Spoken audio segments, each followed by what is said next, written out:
जय हिंद दोस्तों हम लोग सीटेट 2022 के लिए मैथ्स कंप्लीट कर रहे हैं, जिसके अंतर्गत हम सीटेट के जो प्रीवियस ईयर एग्जाम्स हुए हैं उसमें जो मैथ्स के क्वेश्चन आए थे उन्हें डिस्कस कर रहे हैं। तो लास्ट वीडियो में हमने 3 जनवरी 2022 का सेट किया था, जिसके अंतर्गत हम कुछ क्वेश्चन किए थे।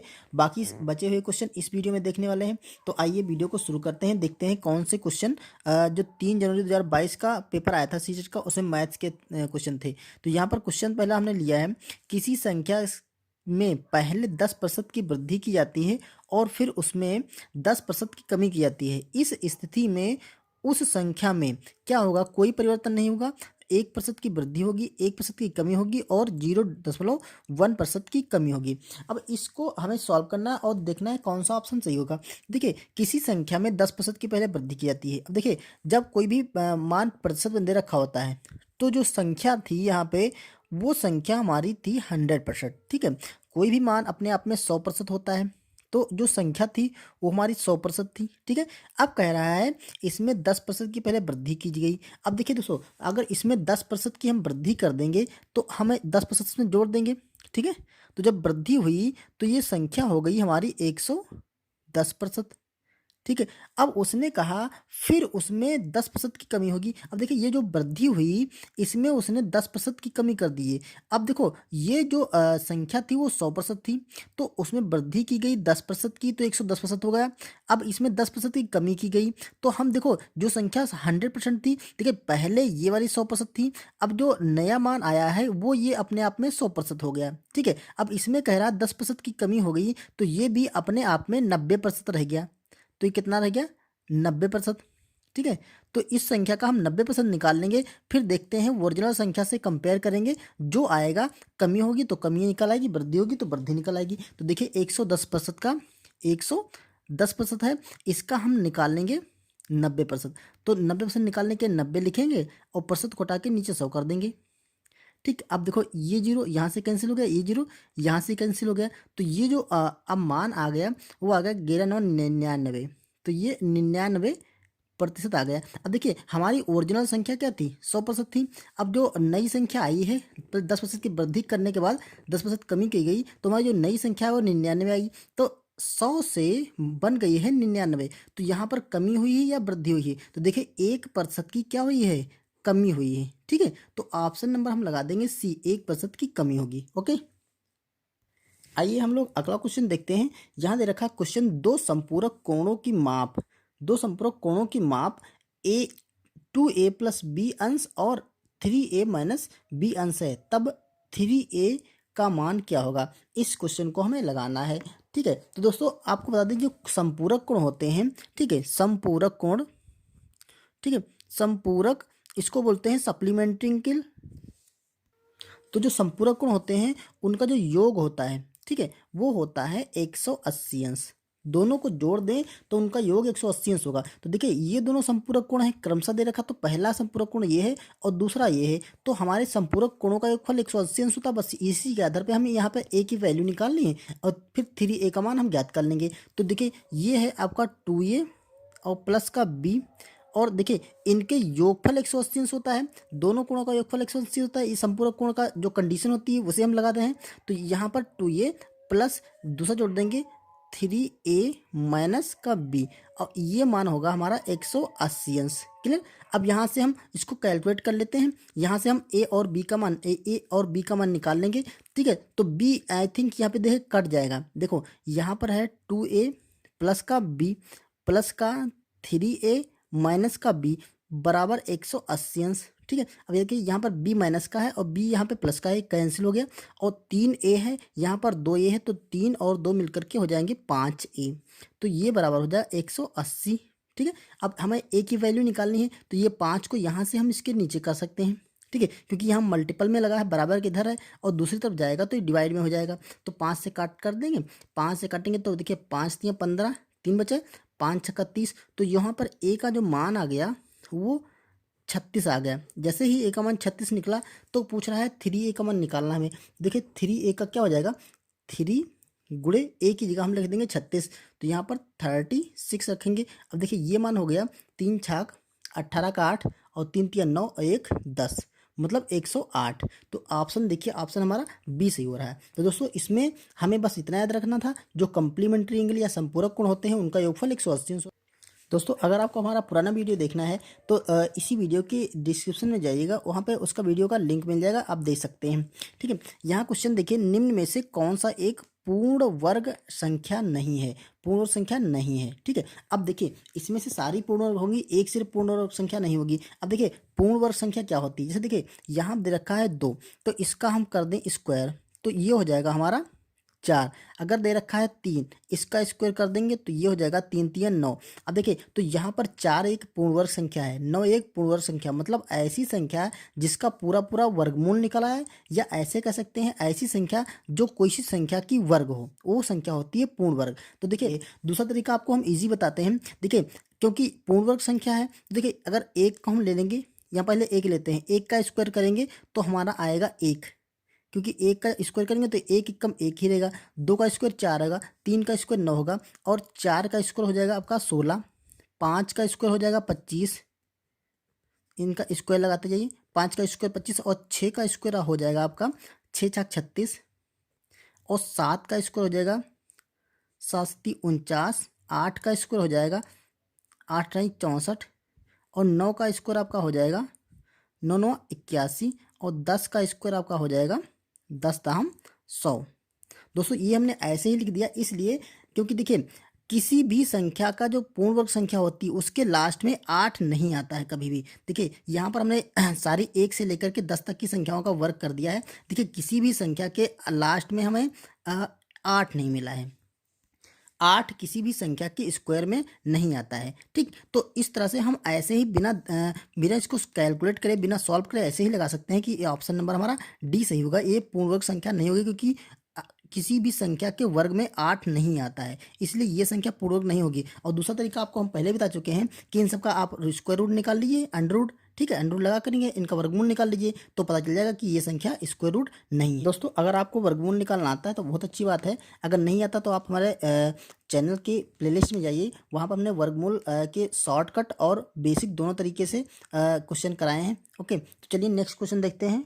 यहाँ पर देखिए क्वेश्चन दे रखा है, एक दुकानदार के पास 75 सोने के सिक्के और 120 चांदी के सिक्के हैं, इनको इस प्रकार पंक्ति में सजाता है कि एक ही प्रकार के और एक ही संख्या में अधिकतम कितने सिक्के लगाएं। ठीक है, वो देखिए एक 75 सिक्कों को और 120 सिक्कों को ऐसे कुछ पंक्तियां बनाता है। ठीक है, ऐसे करके कुछ पंक्तियां बनाता है, ऐसे करके पंक्तियां बनाता है। ठीक है, तो ऐसा उसने कहा है कि जो ये पंक्तियां होगी, ये पंक्तियां, इसमें एक ही प्रकार के सिक्के होने चाहिए। देखो इसमें कह रहा है एक ही प्रकार के सिक्के, मतलब अगर सोने के हों तो सोने के सिक्के हों, चांदी के हों तो चांदी के सिक्के हों। क्लियर, लेकिन कह रहा है कंडीशन, दूसरी कंडीशन ये कह रहा है कि एक ही संख्या में सारी पंक्तियां होनी चाहिए। जैसे इस पंक्ति में मान लेते हैं 5 सिक्के हैं तो इसमें भी 5 होने चाहिए, इसमें भी 5, इसमें भी 5, इसमें भी 5, जितनी भी पंक्तियां बने उसमें 5 5 सिक्के होने चाहिए। पहली कंडीशन तो ये थी कि एक ही प्रकार के, जैसे 5 5 के बने तो 5 5 के 5 लाइनें अगर बन जाएं तो 75 सोने के सिक्के आ जाएं। हम एक एग्जाम्पल बता रहे हैं। और अगर मान लेते हैं 10 लाइनें बने चांदी के सिक्कों की, तो 10 लाइनें चांदी सिक्के बनाए तो जिसमें सब सारे चांदी के सिक्के हों, और जिनकी जितने इसमें सिक्के हों सोने की लाइन में, उतने ही चांदी की लाइन में सिक्के होने चाहिए। ठीक है, अगर ये चीज़ आपको क्लियर हो गई तो यहाँ से आपको एक चीज़ क्लियर हो गई कि इन दोनों संख्याओं का हम एलसीएम निकाल लेंगे। तो दोस्तों इस तरह से हम ये कह सकते हैं कि 75 और 120 जो संख्या है, 75 और 120, तो इनके लिए हमें एक ऐसी संख्या चाहिए, ठीक है, जितनी की लाइनें बनेगी ऐसी संख्या चाहिए जो कि इन दोनों को बराबर बराबर काट सके, और बड़ी से बड़ी होनी चाहिए। ठीक है, तो हम यहाँ पर इंडिकेशन को मिल रहा है कि इनका हम मासा निकाल लें। ठीक है, जैसे ही हम इसका मासा निकाल लेंगे तो मासा एक ऐसी संख्या होती है जो इन संख्याओं को पूरा पूरा काट देगी और बराबर बराबर आएगा। तो देखिए 75 और 120 का अगर आप मासा निकालेंगे तो 75 से भाग विधि से निकाल सकते हैं, 75 से भाग करेंगे तो 120 हो जाएगा। देखिए एक बार लगाएंगे तो ये 75 बचेगा, तो यहाँ देखिए 5 बच जाएगा, और यहाँ पर 12 से 7 सॉरी 11 से 7 जगह तो 4 बचेगा। अब 4 से इसको काट लीजिए, 75 को 75 से काटेंगे तो 45 से एक बार लगाएंगे तो ये 45 आएगा। ठीक है, यहाँ पर 0 होगा, यहाँ पर 3 आएगा, तो 45 को काटिए। ठीक है, यहाँ पे काटेंगे तो एक बार आएगा, यहाँ पर 30 लिखेंगे, यहाँ पर आएगा 5 और 1 बचेगा, 15 से आप काट लेंगे तो 30 पूरा पूरा कट जाएगा, 15 दूना 30। दोस्तों ये तरीका होता है भागफल से मासा निकालने का। तो देखिए 15 ने काटा तो इन दोनों संख्याओं का जो मासा हो जाएगा वो 15 हो जाएगा। तो 15 15 की अब अगर वो लाइनें बनाए, ठीक है, 15 15 की वो लाइनें बनाए तो 15 25 75, देखिए 75 के जो सिक्के होंगे उनकी लाइनों की संख्या कितनी होगी, 5 होगी। और 15 8 120, इनकी जो संख्या होगी वो 8 हो जाएगी। ठीक है, तो इस तरह से देखिए 15 15 की लाइनें भी बन जाएंगी, सेम सिक्के रहेंगे, और इनकी 5 लाइनें बनेंगी, इनकी 8 लाइनें बनेगी। तो ऑप्शन नंबर हम सी लगा देंगे। दोस्तों अगर आपको मासा किसी भी विधि से आता है तो आप उससे मासा निकालें। हमें समझाने में इतना समय लग रहा है लेकिन आपको लगाने में बिल्कुल कम समय लगेगा। बस आप इन संख्याओं का मासा निकाल लेंगे और आंसर टिक कर देंगे। किसी चतुर्भुज के चारों कोण 4 5 3 6 के अनुपात में हैं, सबसे बड़े और सबसे छोटे कोण का अंतर क्या होगा। देखिए दोस्तों जो चतुर्भुज होता है इसके 4 कोण होते हैं। ठीक है, अगर इसको हम ए मान लें, इसको बी मान लें, इसको सी मान लें, इसको डी मान लें, तो ये 4 कोण हो गए। अब कह रहा है चारों कोणों का जो अनुपात है वो ए अनुपात दे रखा है। ठीक है, लेकिन आपको पता होगा कि जो चारों कोण हैं, ये वाले चारों कोण, इनका जो योगफल होता है कोण ए प्लस कोण बी प्लस कोण सी प्लस कोण डी, ये बराबर होता है 360 अंश।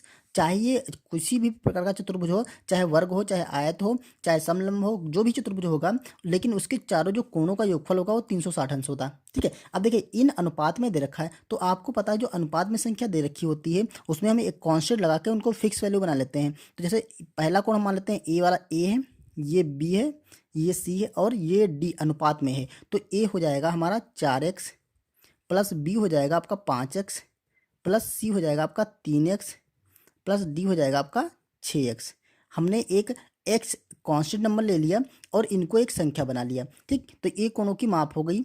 ए है आपका 4x, बी 5x, सी 3x और डी 6x। जिस अनुपात में दे रखा था उन्हीं में हमने मान लिया। ये है आपका 360 अंश। अब हम इनमें से x की वैल्यू निकाल लेंगे। तो देखिए 6 और 3 9 और 9 5 14, 14 4 18, तो ये 18x बराबर हो जाएगा आपका 360 अंश। अब यहाँ से हमें x की वैल्यू निकालनी है। तो देखिए x के साथ में ए मल्टीपल में 18 है तो 18 यहाँ से हटेगा तो इसके नीचे चला जाएगा। अब काट लीजिए, 18 1 कम 18, 18 दूना 36, तो ये आएगा 20। तो x की जो वैल्यू आ गई वो आ गई 20। ठीक है, जैसे x का मान 20 निकला वैसे ही कह रहा था इनके सबसे छोटे और सबसे बड़े कोण। देखिए सबसे बड़े और सबसे छोटे कोण का अंतर निकालना है। तो देखिए सबसे बड़ा कोण कौन सा है, आपका 6x है। ठीक है, और सबसे छोटा कौन सा है, आपका 3x है। बाकी एक 4 अंश है, एक 5x है। तो यहाँ पर सबसे बड़ा हो जाएगा 6x, सबसे छोटा क्या हो जाएगा 3x। तो इनका अंतर निकालना है, मतलब कोण C और कोण D, कोण D, इनका हमें अंतर निकालना है। तो दोस्तों अंतर का मतलब होता है जो बड़ा है उसमें से छोटा वाला घटाना है। तो देखिए बड़ा कौन सा है, 6x है, और छोटा क्या है 3x है। तो 6x से हम 3x घटा देंगे तो इनका अंतर निकल आएगा 3x। ठीक है, 3x निकल आया। अब x की वैल्यू हम 20 रख देंगे तो यहाँ पर होएगा 3 गुणा 20, ये बार हो जाएगा 20 3 60 अंश। तो जो इनका अंतर आ जाएगा वो आपका 60 अंश निकलेगा। ऑप्शन नंबर सी लगा देंगे। आइए नेक्स्ट क्वेश्चन देखते हैं। यहाँ दे रखा है ए बी सी डी एक चतुर्भुज है जिसमें ए सी लंब है बी डी पर और ए बी बराबर है ए डी। ठीक है, ए बी बराबर है ए डी की और सी बी बराबर है सी डी के। तब ए बी सी डी को ए सदैव एक क्या कहते हैं, आयत होना चाहिए, पतंग होना चाहिए, समांतर चतुर्भुज होना चाहिए और समचतुर्भुज होना चाहिए। अब क्या है देखिए, उसने कहा है कि एक चतुर्भुज है तो 4 भुजाओं वाला होगा। उसने कहा है ए सी बी डी पर लंब है ए सी और ए बी बराबर है ए डी के। ठीक, ए बी बराबर है ए डी के। तो देखो यहाँ पर मान लेते हैं ए और यहाँ पर है आपका बी, यहाँ पर है ए, यहाँ पर है बी, यहाँ पर है आपका सी और यहाँ पर होगा आपका डी। ऐसे कुछ बना होगा चतुर्भुज। ठीक है, अब उसने कहा है कि ए बी बराबर है ए डी के। ए बी जो ये लाइन होगी ये बराबर होगी इस लाइन के। क्लियर, ये दोनों लाइनें आपस में बराबर हैं। ठीक, अब उसने कहा है सी बी बराबर है सी डी के। सी और बी मतलब यहाँ से और यहाँ तक की जो लाइन है ये वाली बराबर होगी इस लाइन के। ठीक है, ये दोनों लाइनें आपस में बराबर होंगी। दूसरी कंडीशन, पहली कंडीशन उसने ये बताई थी कि ए सी लंब है बी डी पर। तो जो ए सी यहाँ से हम कोई लाइन खींचेंगे यहाँ पर तो ये लाइन जो आएगी ये जो बी डी लाइन खींची जाएगी उस पर लंब आएगी, मतलब ये 90 अंश का कोण पे काटेगी, ये 90 अंश के कोण पे काटेगी। दोस्तों जो ये कंडीशन है ए सी लंब है बी डी पर, ये कंडीशन होती है समचतुर्भुज की। समचतुर्भुज और दूसरा तब होता है समचतुर्भुज कंडीशन जब इसकी सारी भुजाएं बराबर हो। देखो अब देखिए, ये वाली भुजा इस भुजा के बराबर है, ठीक है, ये वाली भुजा इस भुजा के बराबर है। तो ये जब भुजाएं बराबर हैं और ये दोनों कोण आपस में ये 90 अंश, मतलब ये जो इसके जो विकर्ण हैं ये 90 अंश पे कट करते एक दूसरे को, तो ये एक समचतुर्भुज होता है। मतलब ये वाली भुजा, ये वाली भुजा, ये चारों भुजाएं बराबर हो जाएंगी। कंडीशन अगर दो भुजाएं ये वाली और ये वाली बराबर हैं और ये कोण 90 अंश का है, तो ये सारी भुजाएं बराबर होंगी और ये एक समचतुर्भुज होगा। तो ऑप्शन इसमें हम डी लगा देंगे। ओके दोस्तों, यही समचतुर्भुज की जो कंडीशन होती है फुलफिल कर रहा है ना, तो इस वजह से हम ऑप्शन नंबर डी लगा देंगे। दोस्तों ये थे कुछ क्वेश्चन जो सीटेट के 3 जनवरी 2022 के एग्जाम में आए थे। ठीक है, अब अगले वीडियो में हम किसी दूसरे पेपर के मैथ्स के क्वेश्चन हल करेंगे। तो अगर आपको वीडियो पसंद आए तो उसे लाइक करिए, चैनल पर नए तो सब्सक्राइब कर लीजिए। Thank you.